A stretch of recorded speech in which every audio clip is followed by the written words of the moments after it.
আজকে আমরা এমন একটা জায়গায় ঘুরে বেড়াবো, আপনাদেরকে দেখাবো যেখানে বিস্তীর্ণ মাঠ, সুন্দর দোকানপাট, বিভিন্ন কসমেটিক এবং পাহাড়, পর্বত, ঝর্ণা এবং অসংখ্য পাথরের মিলন মেলা। সেই সাথে আমরা বাংলাদেশের এমন একটা মসজিদ পর্যবেক্ষণ করব, যেই মসজিদ রয়েছে একেবারে সীমান্ত এলাকায়, যার পরে আর কোনো মসজিদ নেই।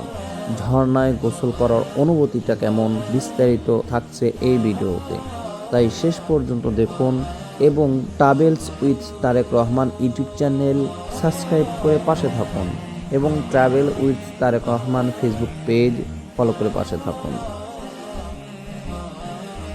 তাহলে চলুন শুরু করি আমাদের এই জার্নি এবং দেখে মুগ্ধ হই বাংলাদেশের অপূর্ব সৌন্দর্য।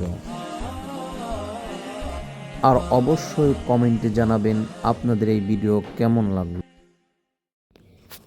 আমরা জাফলং থেকে সরাসরি যাচ্ছি আমাদের পরবর্তী গন্তব্যে। মাঝপথে আমরা গাড়িতে তেল ভরে নিলাম। এরপরে চলছি বিস্তীর্ণ মাঠ পেরিয়ে অপরূপ সৌন্দর্য উপভোগ করতে করতে। আপনারাও দেখতে পারেন এই সৌন্দর্যটুকু।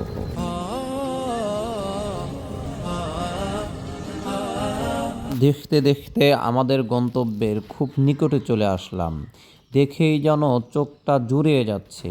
কি অপরূপ সৌন্দর্য এখানকার এই বিস্তীর্ণ পাহাড়, পর্বত, নদী নালা। আমরা এটাকেই খুব কাছ থেকে দেখার জন্য ছুটে চলছি সেই পাহাড়ের পর্বতের দিকে। আমাদের যাত্রা এখন ভোলাগঞ্জ যাবো ইনশাআল্লাহ। দেখতে দেখতে আমাদের বাস এসে থামলো এমন একটা জায়গায় যেখানে অন্য সবাই বিভিন্ন গাড়ি পার্কিং করে রেখেছে। আলহামদুলিল্লাহ, আমরা ভোলাগঞ্জ এসে নামলাম। এখন আমরা পরবর্তী পয়েন্টগুলোতে যাবো ইনশাল্লাহ। পরবর্তী পয়েন্টে যাওয়ার আগে এই জায়গাটা আমরা সুন্দর করে ভিডিও করে নিচ্ছিলাম। কত সুন্দর অপরূপ এই জায়গাটাও। এখানে বাংলাদেশ সহ সারা বিশ্ব থেকে পর্যটকরা এসে তাদের চোখ এবং মন জুড়িয়ে নিয়ে যান। আর এর পাশেই পাবেন বিভিন্ন খাবার হোটেল। চাইলে আপনারা খেয়ে তারপরে পরবর্তী স্পটে যেতে পারেন। প্রচন্ড রোদ, মানে অনেক বেশি রোদ, যার ফলে তাপমাত্রা প্রচণ্ড রোদে মনে হচ্ছিল আমরা পুড়েই যাব। আশেপাশে অনেক খাবার হোটেল ছিল। আমরা চেয়েছি আগে আমরা ভোলাগঞ্জ সাদা পাথর থেকে ঘুরে আসব এবং সেখান থেকে আসার পরে আমরা খাবার খাবো। আমরা এই সিঁড়ি দিয়ে নামছি। মূলত এখান থেকেই নৌকাতে যেতে হবে সাদা পাথর এলাকায়। দূর থেকে এত সুন্দর নীল পানি দেখেই আমাদের চোখ জুড়িয়ে যাচ্ছে। এত সুন্দর পানি দেখে মনে হচ্ছে আমরা এখানেই নেমে পড়ি, কিন্তু না, আমাদের এখান থেকে নৌকায় করে যেতে হবে সেই আকর্ষণীয় গন্তব্যস্থলে। আর এখানে কিছু দোকানপাট বসেছে, আপনারা দেখতে পারেন। এই যে নৌকা দেখতে পাচ্ছেন, মূলত এই নৌকায় করে আমাদেরকে যেতে হবে ওই একটা পয়েন্ট, ওই পয়েন্টে যাই গোসল করবো ইনশাল্লাহ। আর কি এগুলা দেখতে হচ্ছে বড়ই, মাসাল্লাহ। আর এই নৌকা নেওয়ার জন্য আপনাকে কাউন্টারে যেতে হবে ওইখানে। আর এই কাউন্টার থেকে আপনারা টিকিট নিতে পারবেন নৌকা ভ্রমণের জন্য। সম্ভবত 800 টাকার মতো করে দেবে এক একটা নৌকার ভাড়া।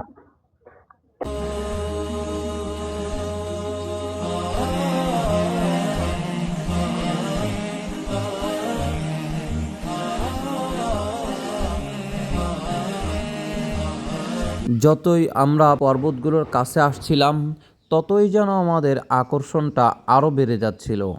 আমরা অধীর আগ্রহে বসেছিলাম কখন আমরা সেই জায়গায় পৌঁছাবো। এই জায়গাতে আসলে আপনার অনুভূতি কেমন হতে পারত কমেন্টে জানাতে পারেন।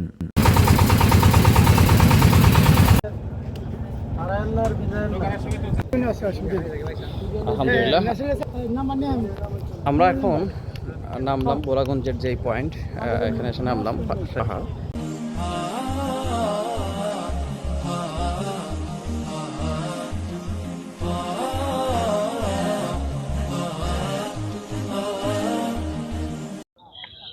এই গরমের মধ্যে চাইলে এই দোকানগুলো থেকে ছাতা ভাড়া নিতে পারবেন।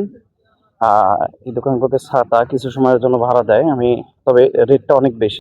এখান থেকে ছাতা ভাড়া নিতে হলে আপনাকে গুনতে হবে 50 টাকা, যার কারণে আমরা আগে থেকেই একটা ছাতা কিনে নিয়ে এসেছিলাম।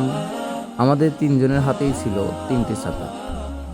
আর ছাতা যেহেতু নিত্য প্রয়োজনীয়, এটা লাগেই সব সময়। এই জন্য সর্বোত্তম 500-600 টাকা দিয়ে আগে থেকেই ছাতা কিনে নিয়ে আসবেন জাফলং থেকে। আপনারা দেখতে পাচ্ছেন আমরা 600 টাকা দিয়ে কিনেছি, 500 টাকাতেও একটা কিনা হয়েছে, 550 টাকাতে কিনতে পারবো। এখানে ঘোড়া রয়েছে, ঘোড়ার চড়তে কত টাকা লাগে? এখান থেকে পাথরের কাছে নিয়ে যাবো 100 টাকা। পাথর কাছে কত দূরে? নৌকা দিয়ে যতটুকু আইছো অতটুকু জায়গা। 100 টাকা না? হ্যাঁ। সেই মাত্র আসলাম তো, নামাজ পড়ে নি, দেখি তারপরে। সব ঘোড়ার একই রেট না? 100 টাকা 1 কিলোমিটার। যেখান থেকে ঘোড়াগুলো দেখা যাচ্ছে, মূলত এই ঘোড়াগুলো মানুষকে বহন করার জন্য। 1 কিলোমিটারের মতো রাস্তা এই ঘোড়াগুলোতে গেলে দাম নেবে মাত্র 100 টাকা।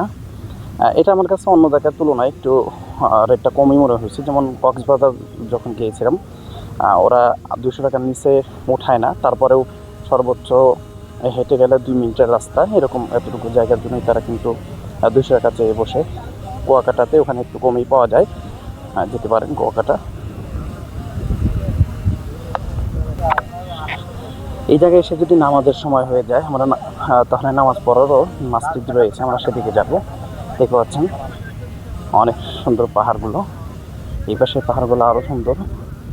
আর আমরা যেই জায়গাতে মূলত আছি, এই জায়গায় চারপাশেই মোটামুটি পাহাড়, মাঝখানে আছি। কি ডাব কত করে? 120 টাকা। 120 টাকার 100 টাকা। আচ্ছা আচ্ছা, ডাবগুলো মিষ্টি হয় তো। আসসালামু আলাইকুম ভাই, ডাবগুলো কত করে বিক্রি করেন? 130 টাকা আছে, 150 টাকা আছে।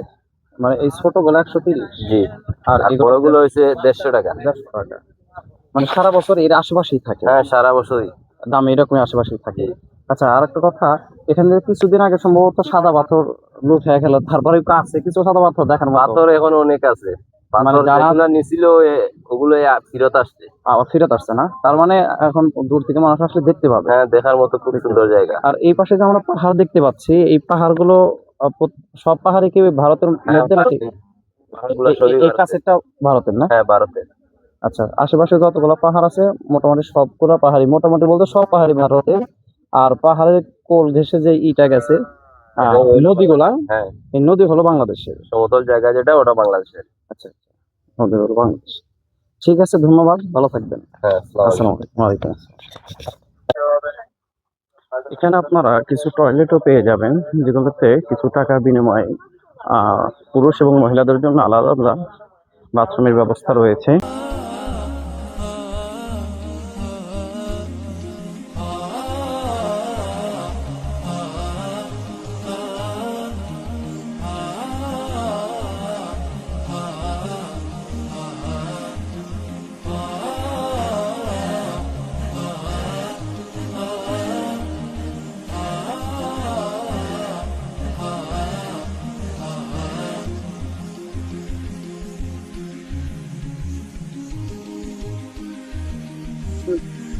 এরকম দুই পাশে দোকানপাট দেখতে পাবেন, দীর্ঘ দোকানপাটের এক একটা লাইন। এখানে বেশিরভাগই নকল পণ্য এবং চোরাই পথে ভারত থেকে আমদানি করার মতো। প্রচণ্ড রোদে আমাদের শরীর পুড়ে যাচ্ছিল, তাও আমাদের একটাই আকর্ষণ যে আমরা চলে যাব সেই ঝর্ণা দেখতে এবং সেখানে গোসল করব। আর রাস্তার দুই পাশে অসংখ্য দোকানপাট রয়েছে, যেগুলোতে আপনারা নিত্য প্রয়োজনীয় কসমেটিক পেয়ে যাবেন। তবে সম্ভবত এগুলোর অধিকাংশ ইন্ডিয়ান বর্ডার পার হয়ে আসে এবং নকল পণ্য এখানে পাওয়া যায়। ইন্ডিয়ান সাধারণ মানুষ যেগুলো বানায় এগুলোকেই কিন্তু পাচার করে এ পাশে পাঠিয়ে দেয়, তখন এটা ইন্ডিয়ান বটে, তবে এটা নকল পণ্য। তাই যারা ইন্ডিয়ান পণ্য পেলেই হুমড়ি খেয়ে পড়েন তারা সাবধান। ইন্ডিয়ান হলেই যে সবকিছু সবচেয়ে ভালো হবে এমন নয়। এই হলো সাদা পাথর, যেই সাদা পাথরের জন্যই মানুষ এখানে দেখতে আসে এবং কিছু সময়ের জন্য পানিতে গোসল করার জন্য আসে। আর এই পাথরগুলোই কিন্তু কিছুদিন পূর্বে মানুষ চুরি করে নিয়ে গেছিল টাকের পর টাক, যদিও পরবর্তীতে কিছু ফিরিয়ে নিয়ে আসা হয়েছে নাম কাছে। অধিকাংশ যাত্রী নিয়ে আসা সম্ভব হয় নাই। তারপরেও যথেষ্ট পরিমাণে এখানে সাদা পাথর আছে। আর ওই যে দূরে দেখতে পাচ্ছেন ওগুলো মূলত মহিষের পাল। মহিষের পালগুলো ওখান থেকে হেঁটে যাচ্ছে গাছ খেয়ে, এরপর তারা তাদের খামারে চলে যাবে। এই প্রচণ্ড রোদের ভিতরে এইমাত্র একটু পানির দেখা, আর এই পানির মধ্যে পা রাখলে কেমন অনুভূতি হবে সেটাই দেখার বিষয়। তাই আর মিস করতে চাইলাম না, পানির ভিতরে নেমে পড়লাম।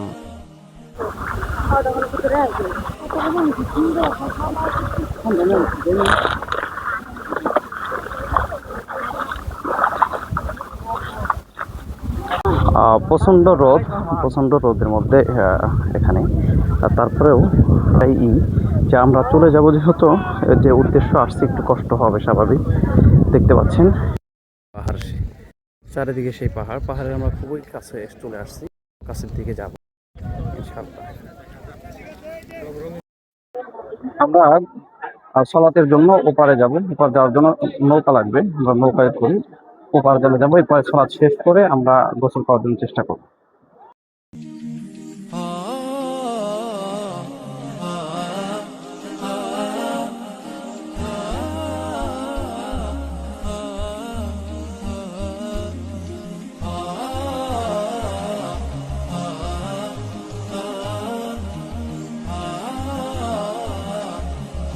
ঝর্ণার প্রচণ্ড স্রোত অপেক্ষা করে আমরা চলছি মসজিদের দিকে। সলাৎ শেষে আমরা আবার শুরু করব আমাদের পরবর্তী মিশন, গোসল পর্ব। প্রায় 3 দিকেই ইন্ডিয়া, তার মাঝখানে ওই যে দেখতে পাচ্ছেন মসজিদটা দেখে আমরা আবেগে আপ্লুত। এত সুন্দর একটা জায়গায় একটা মসজিদ তৈরি করা হয়েছে, যেখানে না গেলে, সলাত আদায় না করলে অনুভূতিটা বুঝতে পারবেন না। এখানে নেমে গোসল করবো ইনশাআল্লাহ। আর আমাদের দেওয়া হতে হয়েছে জনপ্রতি 10 টাকা করে, 10 টাকা করে দিয়ে আমরা মসজিদে আসলাম।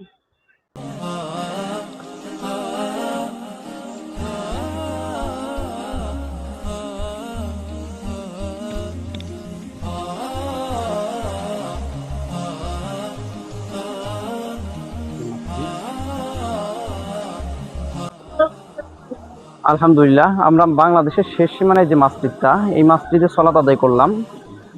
দেখতে পাচ্ছেন যে এই মসজিদ আলহামদুলিল্লাহ দেখতে অসাধারণ মসজিদ। আর সবচেয়ে অনুভূতিটা কাজ করছিল যে এটাই হলো বাংলাদেশের শেষ মসজিদ। এরপরে আর এর থেকে যদি বলি পশ্চিমের কথা বলি, মসজিদ সম্ভব না, কারণ ইন্ডিয়ান। এবং এদিকেও যদি বলি উত্তরে, তাহলেও তারপরে ইন্ডিয়ার সীমানা, মানে এমন একটা কর্নারে, ত্রিভুজের কর্নারে আমরা চলে এসেছি আলহামদুলিল্লাহ। এই মসজিদে সলাত আদায় করলাম। আপনারা যখন আসবেন এই মসজিদে সলাত আদায় করতে পারেন, অনুভূতিটা অন্যরকম হবে ইনশাআল্লাহ। আর এই পাশে যেই দেখতে পাচ্ছেন ঝর্ণা, এই জায়গায় কিন্তু এই করছে ঝর্ণার পানিতে। আশা করি সব পাচ্ছেন। পাশে যাবার পাহাড়গুলো, এই পাহাড়গুলো ইন্ডিয়ার, প্রত্যেকটা পাহাড় ইন্ডিয়ার। তবে এই ঝর্ণা আবার বাংলাদেশের সীমানায় পড়ছে। ওই যে লাল একটা নিশান দেখতে পান কি, যেই লাল নিশানটা যদিও দূরে হওয়ার কারণে দেখা যাচ্ছে না, আমি একটু ট্রাই করি ওটা দেখানোর জন্য। এই যে লাল যে নিশানাটা, এই লাল নিশানাটা হলো ইন্ডিয়ার সীমানা, ওর ও পাশে যাওয়া যাবে না। আসসালামু আলাইকুম। এই যে ঝর্ণায় গোসল করা কিন্তু অতটাও সোজা না, অনেক কষ্টকর কিন্তু এই জায়গায় গোসল করা। কারণ নিশ্চয় যদি একবার ভেসে যান তাহলে আপনাকে পাথরের সাথে বাড়ি খেতে হবে, পাথরের সাথে বাড়ি খেলে। এবং এই জায়গায় এসে ভালোভাবে গোসল করবেন, এনার্জি সঞ্চয় করবেন কিভাবে?